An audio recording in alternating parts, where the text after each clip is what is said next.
Van, Laura, and Lindsay on these days. The meeting of the Urban Renewal Commission, September 18th, 2019. Roll call, please. Commissioner Denise McGriff. Present. Commissioner Rocky Smith. Here. Commissioner Stephen Haberbeck. Here. Commissioner Rachel Lyle Smith. Here. Commissioner Dan Holliday is here. And Chair Frank O'Donnell. Here.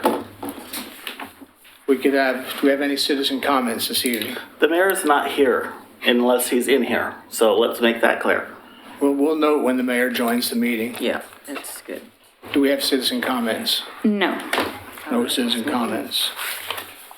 We'll move on to general business. Item 4A, 19-520, which is an amendment, number 1, to the disposition and development agreement with the Cove LLC, presented by our city manager, Tony Conkle. Thank you. Evening, commissioners. So tonight, we met last on August 21st. The commission requested that developer, Mr. David Mooney, representing the Cove LLC, be present at one of the September meetings to give an update on the project and address any questions that the Urban Renewal Commission may have as it relates to the status of the project, as well as the requested amendments that are before you. So we do have Mr. Mooney and some of his consultant team here to give a brief presentation and an update on the project, and then open it up for questions and answers. We do have two kind of recommended actions that were held over from the last one that had to do with, there was an agreement to a request to extend the development agreement to a date certain. So we need to decide on what that date certain is.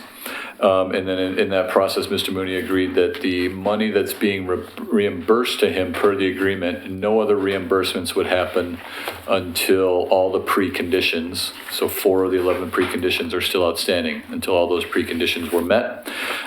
In between when that staff report went out, there was a request for the commission to consider paying the land use application, being able to reimburse Mr. Mooney, the developer, for the land use application that would be submitted for the detailed development plan. That is one of the reimbursable items identified in the DDA. And at that point, the detailed development plan would have come before the Urban Renewal Commission for their approval prior to submitting the land use application. So that's one thing that needs to be some direction to staff provided on. And then the second one was the amendment, the proposed amendment number 1, which would extend the time of the development agreement. So, Mr. Conkle, could you state the value of the land use application or the expenses incurred by the city to date? we estimated that the land use application, without having the package in front of us, was around $70,000. And I believe that we have expended, sorry, I know it's in here somewhere. I don't think the second part's necessary. You did an estimate on the value. Okay. The record might reflect that the mayor has joined the meeting. Thank you. Let the record reflect that Mayor Holliday has joined the meeting. Can I ask a question? Question from Commissioner Lyle Smith. Mr. City Manager, can you clarify, is the land use application reimbursement that you're asking for reimbursement to the city or reimbursement to It would be the a applicant? reimbursement to the developer, To the the developer. applicant. So the developer is bringing the detailed development plan to the Urban Renewal Commission for their approval. Right. Once it's approved by the Urban Renewal Commission, it gets submitted through the city land use process on behalf of the Urban Renewal Commission. That's what I thought. Yes. If there are no other questions, I'd like to invite Mr. Mooney up. Mr. Mooney would like to come forward, or his staff, please do.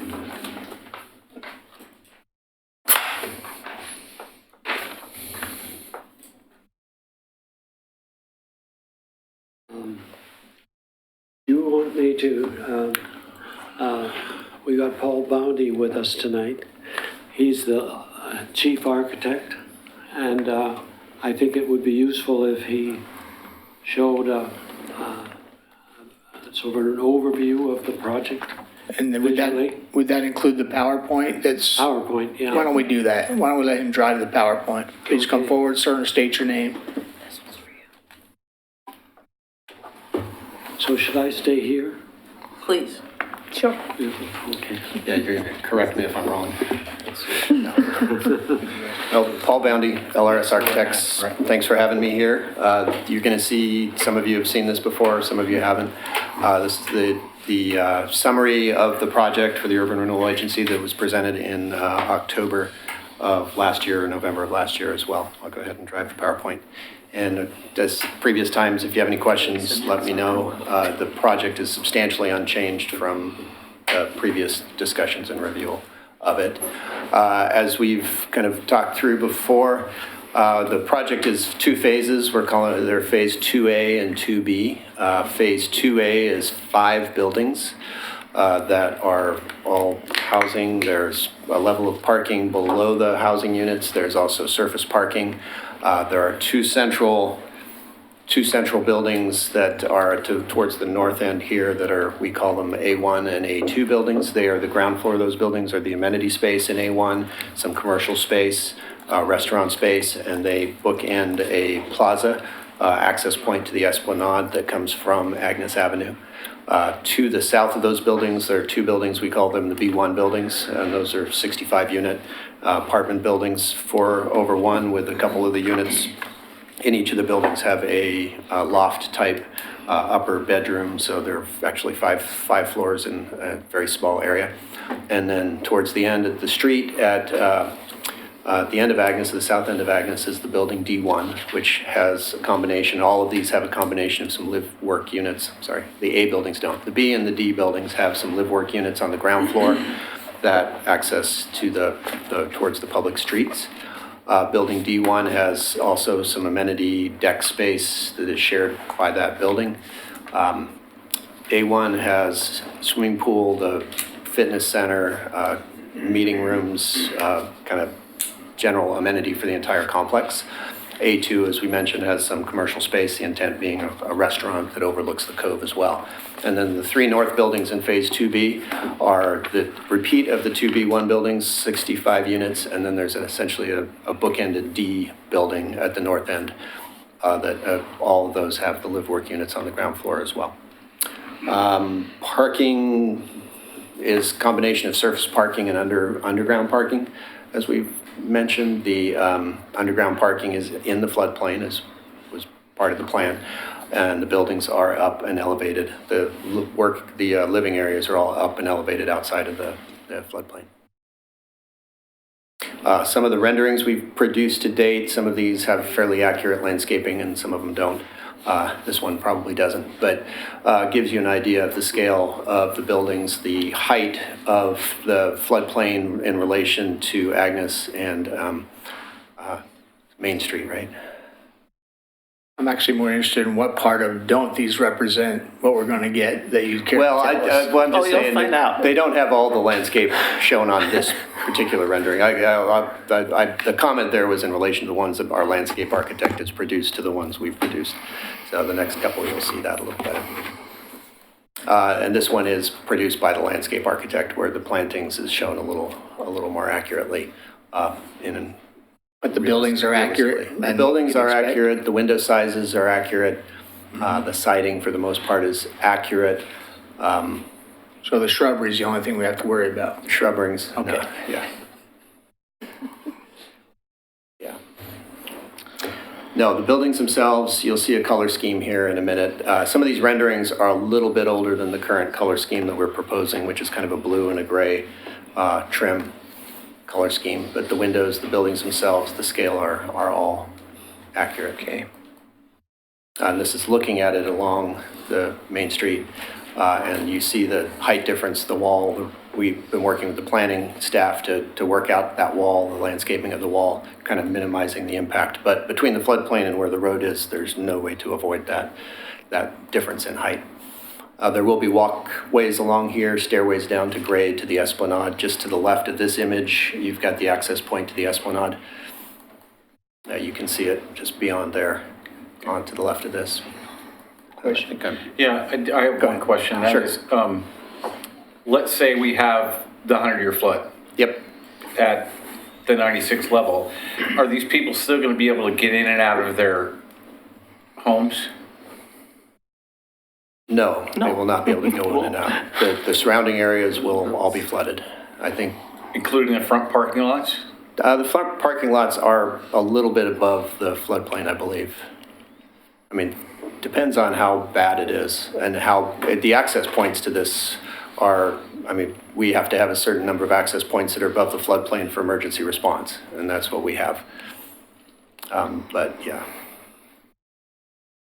Taking that a step further, when it comes time, if that were to occur, how are we going to house all these people who are displaced in that type of event?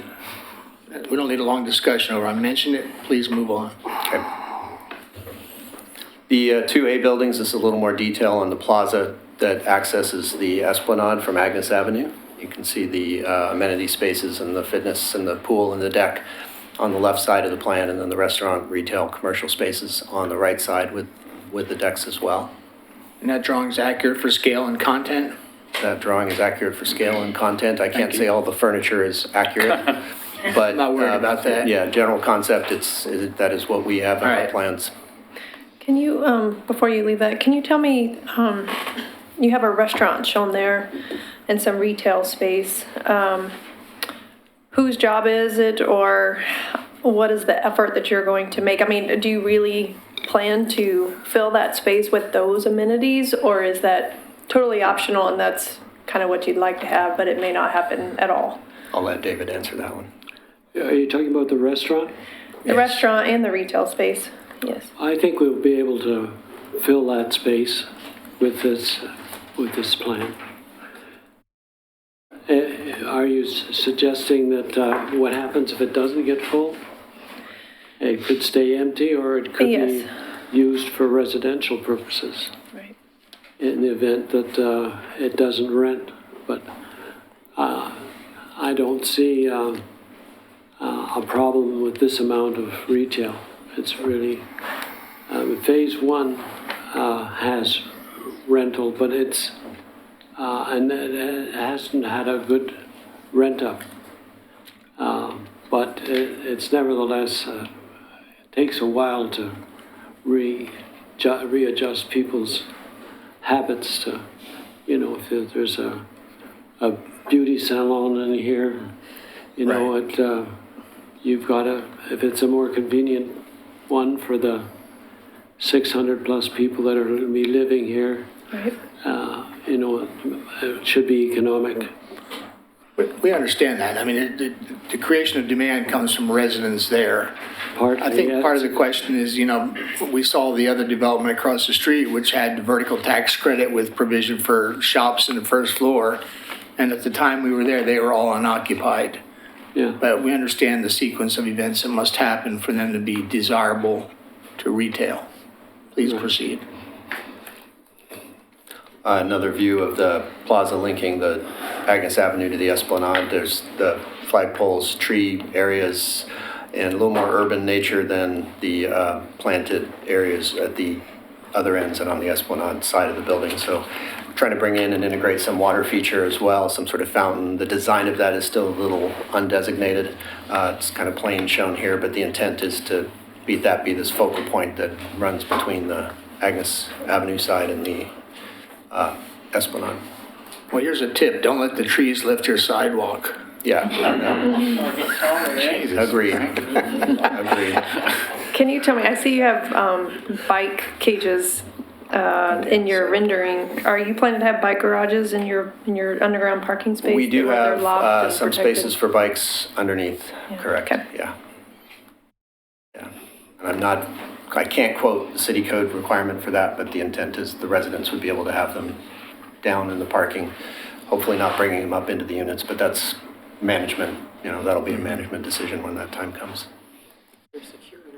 The decks on the cove side, again, I'll just say the landscaping in this is not representative of the natural aim and goal of the landscaping in this rendering. That's kind of, so we'll make sure that's clear and understood.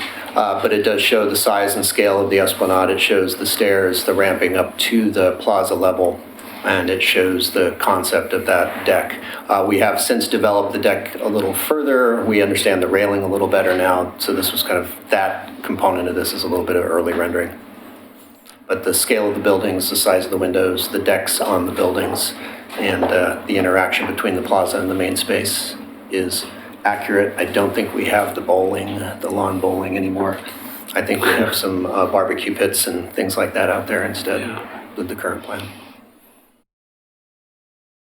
That's a horrible rendering. Little darker view of that. This has got a little bit different view with with some planting, with the railings. Trying to figure out if there was a point to that one. It's just got a little different lighting. Sorry. This scheme is looking at that plaza from the other side. You can see the loft type units prominently placed on the sort of the brow of these buildings, bookending the plaza itself. And then a little more detail on the plaza. This is also rendered by the landscape, so you can see a little more accurate in terms of the plantings. The overall view of the scale of the project, this is showing phase A phase 2A and phase 2B of the project. So talk a little bit about the view corridors from I-205. So are there enough in there that it's not going to just be a solid line of buildings and drivers or passengers will be able to see through there? That's an interesting question because I'm not sure you can see this from 205 because of the berm. Well, let's just say whether we can see it or not, we know it's there, and I'm glad that there's not a full line of buildings. Right, So yeah. there's some openings. What I was asking you to talk about is talking about the fact that there are openings. Yeah, well, there are, correct. Yeah, we have eight buildings. There's spacing between the buildings. That kind of ties into what's potentially developing on the other side of Agnes, because we don't know, we obviously don't own that property, don't know what's going to happen and how that's going to develop in the future. But certainly hoping to set up this precedent that, the access points to this project and that project will align. Whatever they do is kind of coordinated, whatever's happening on this site. But again, we don't have any control over that. So yeah, there are spaces between the buildings. They are oriented towards the cove, and so they're a lot longer access along the cove, but we do leave space between them to be able to have the view corridors through. I think there was a question in one of the previous meetings about the acoustical impacts of 205 as well, and that's something we've had since that point, had the acoustical study completed, making some that defines the type of windows that we're going to have on that side of the building, that defines potentially some additional insulation to reduce that noise and that impact to the residents of the apartments. Because it is loud. It can be. Yep. The color palette of the project is basically what you're seeing here, the materiality. There's base of the buildings that's kind of there's some of them are brick, some of them are stone veneer base, painted fiber cement lap siding. It's a very similar palette to what you see in phase 1. Stainless steel deck railings. The windows at the units are all black vinyl. And then the color scheme is is a blue, beige, warm, gray mix. And it's the next couple, you can kind of start to see a little more about how that color starts to define on the elevations in this next slide. With the storefront on the ground floor units where we have the live works, where we have the retail and commercial spaces, are going to be more of a commercial storefront. Above, their vinyl windows system, very traditional, operable windows. A little more detail there. See sort of the live work units on the bottom here, and then the more residential. Paul, are they live work units or work live units? There's a difference. They are, well, they're called live work units. So they're built to a residential standard? They're built to a residential standard with a room that is accessed from the public side that can be used as a storefront. And so it's either an office space or a CPA or it could be it's a wide range of use. The reason I ask is that, as you know, the work-live units are built to a commercial standard, Right. which means they can have the business there and the incidental use is living. Right. If it's a live-work standard, that means they can probably only have like a home occupation or something of that sort because it's not built to a commercial standard, therefore that might cause people problems. Yeah, it is definitely more the live work unit. So the main purpose of that is for them to live there and then incidentally they have a business? Correct. So hold on, let me ask that question. So if they're live-work units and people, if somebody has a CPA office or maybe they have a t-shirt shop, something else, would that be prevented from being there? No, not at all. Well, I think it depends, that's gonna come down to your zoning, how the zoning views this type of unit. Tony? That We'll comes, worry about that later, but it's just, Yeah. it's a distinction. It's a distinction, but I think that's part of working through. One of the preconditions is for the vertical housing tax credit. There are specific requirements in the vertical housing in order to qualify for how the units need to be designed. Okay. And so really, if it's some manufacturing that's not gonna comply with the Right. building code, right, versus a CPA But or most basic attorney, retail or office would be okay there. that's, in our zoning, it would be, yes. Okay, thank you. yep. Some typical unit layouts here, just an idea of, we've started to work through the materiality of the units. There'll be vinyl flooring, which is very traditional throughout a lot of the apartments these days. Separate bathrooms. Most of the units have a bathroom or a bath and a half, depending on the size of the unit. The kitchens are all, for the most part, U-shaped kitchens. The 1-bedroom and 2 bedrooms that we see here will all have decks, patios that they can access, and a window that is prominent in the living space and in the bedroom space. The live work, as you can see on the right here, is kind of a little better definition of that, where we've got the apartment. The left side of the plan is the work area, whether it's an office type of work area or, it's just flexible for an accountant or somebody, a massage therapist or counselor or tarot reader or something. And then on the right side here is the living part of it, which is a very traditional unit, can be separated off. So the private. windows in the bedrooms, are they gonna be operable? We're required to have a certain amount of ventilation, and so there's always an operable piece to the Okay. windows. And its height is, the ceiling height. Yeah, and the ground floor, the other distinction on the live work units on the ground floor and any of the ground floor retail spaces are the ceiling heights are 2 to 3 feet taller than those on the apartments above. And you also see a 3-bedroom unit here, which is typically on the ends or towards the ends of the units, the way the layout works. And I think that's the end of the slides. So are there any other questions? Questions or comments on that presentation? I assume you're guaranteeing the blue sky at all times, that way it doesn't look like it's Blue Lagoon. yeah. I have one question. Commissioner? So to return to the flood issue, this may be more of a question for Mr. Conkle or maybe Ms. Turway.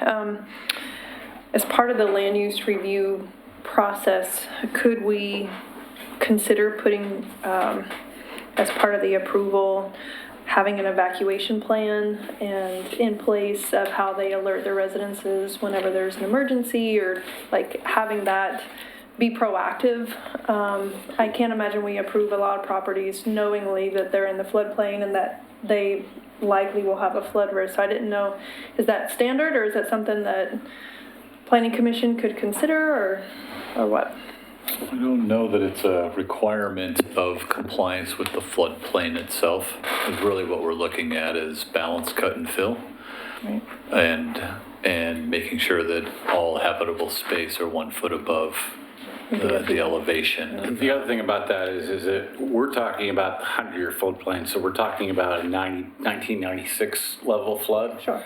And typically, most of our floods operate in the 30 to 50-year floodplain Right. rate. But the other thing about that is we always know, we don't get flash floods here. We get turtle floods here. So we know 3, 4, 5 days in advance I that know, flood's coming. which is why an alert system or at least a plan in place to alert the residents that We're looking up. I can't remember if it's the building code that has the requirement or the planning code that has the requirement. But for example, some of the parking is going to be underground, so that there's going to be signage that this would be inundated. I Right. believe that there is some language in there about the evacuation route. I don't know about an exact plan per se. Right. But that's something that isn't really germane to this particular conversation, right? That is all It gonna was just a happen. question if it was part of the land use approval, and I don't Am I recall it correct being. in saying that those floods only occur for 3 or 4 days? Yeah, typically 3, 4, 5 days at the max. So somebody has to get their car out of the garage. They'll have plenty of time. Yeah, and Not always. Well, They sure did in 96. I think more importantly, we'll have a significant number of displaced people that we have to find housing Yes, you for will. that 3 or 4 day period. Yes, you will. Anything further I from the don't commission? necessarily agree with that, but I grew up in hurricane country in Florida, so we can discuss that later. I guess the point would be, it would be great for the residents that live there, knowing that you're building in a floodplain, just something to consider. Have an evacuation plan, and communicate with the residents of, how you're gonna distribute information and their best place to go. That would be really good. And we can follow up with Clackamas Fire, because we do coordinate with them on some issues, and we can have that discussion, because, with the Edgewater, the one across the street that's constructed right now, we did construct an emergency access into the backside of the Oregon City Shopping Center for Right. access into that during that 100-year flood event when Main Street's inundated. and as far as evacuation is concerned, the fire alarms in these facilities will be required to have voice evac ability. So the speakers in the hallways would be talking, saying, get out. Yeah, I'm just trying to address some of the concerns Sure. of the commission, just some ways that we can be proactive. Yeah. Okay, thanks for the presentation. Okay, thank you. I think we have a number of key questions to answer. Do you want to summarize them? Those being the DDA itself, extension, and the question of what to do about the reimbursement of the land use application. Correct. Those were the two. That staff recommends that the Urban Renewal Commission approve the reimbursement of the land use application fee as requested by the developer. We estimate that to be approximately plus or minus $70,000. So as I stated before, the detailed development plan for the specific design of the parking lot and the building will come before the Urban Renewal Commission. They'll review it, they'll approve it. At that point, that application, as amended or as submitted to the Urban Renewal Commission, if accepted, will then be submitted to the land use process. Once again, in the development agreement, any plans that are created, should this development agreement become null and void, or the project doesn't move forward, become the property of the city. So there is some, I could understand how submitting a land use application on a property owned by the Urban Renewal District that's specifically identified for reimbursement in the DDA could be something easily justified for a reimbursement, but also being respectful to the commission wanted all of the preconditions met, of which this is one of the 4 that are outstanding, prior to any additional reimbursement of funds. So really, it's a policy discussion for the commission to decide how to move forward on that. And then the second issue had to deal with, we had some discussion, of how long to extend the DDA. Right now, the DDA expired on August 23rd. The commission has not sent the letter to begin the termination process. At this point, we are requesting in order to get through the financing component of this project, which includes through Bricadia's loan committee, preliminary pre-op application to Housing and Urban Development.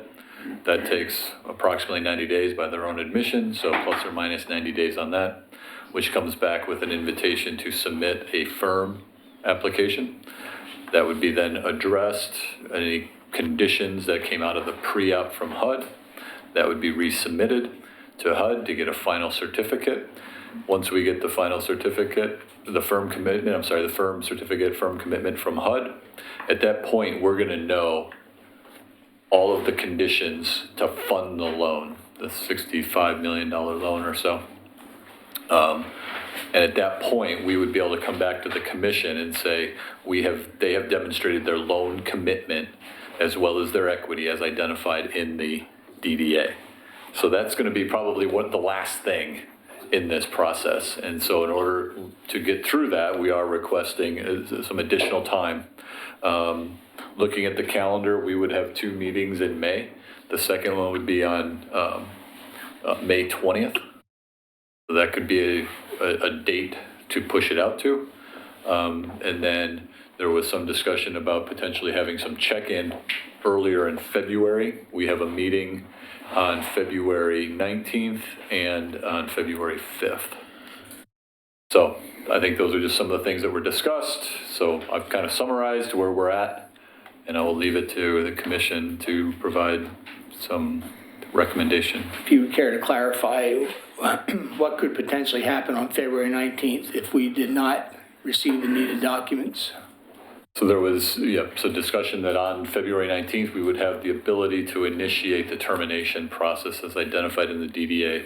Okay. We would probably set it up the same way the termination process is set up in the DDA, with someone needing to take an initiative step to send the letter.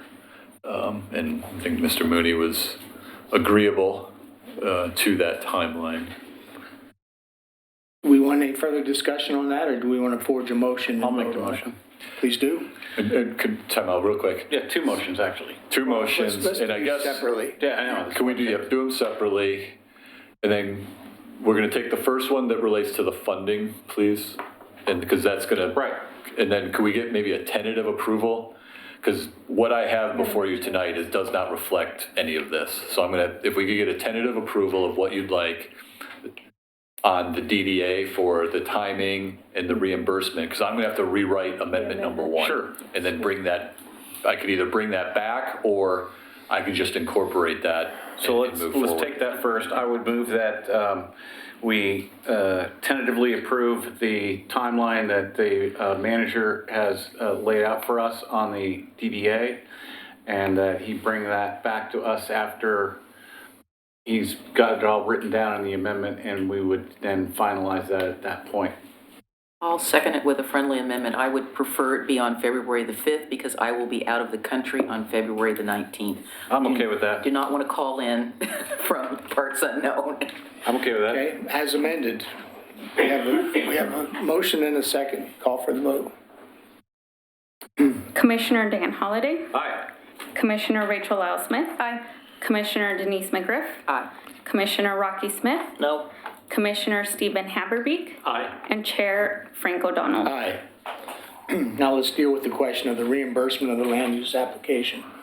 I'm sorry, do you want to? I'll just go ahead and make the motion that we authorize the city manager to reimburse the land use application and in the timing that he lays out for us. I'll second it.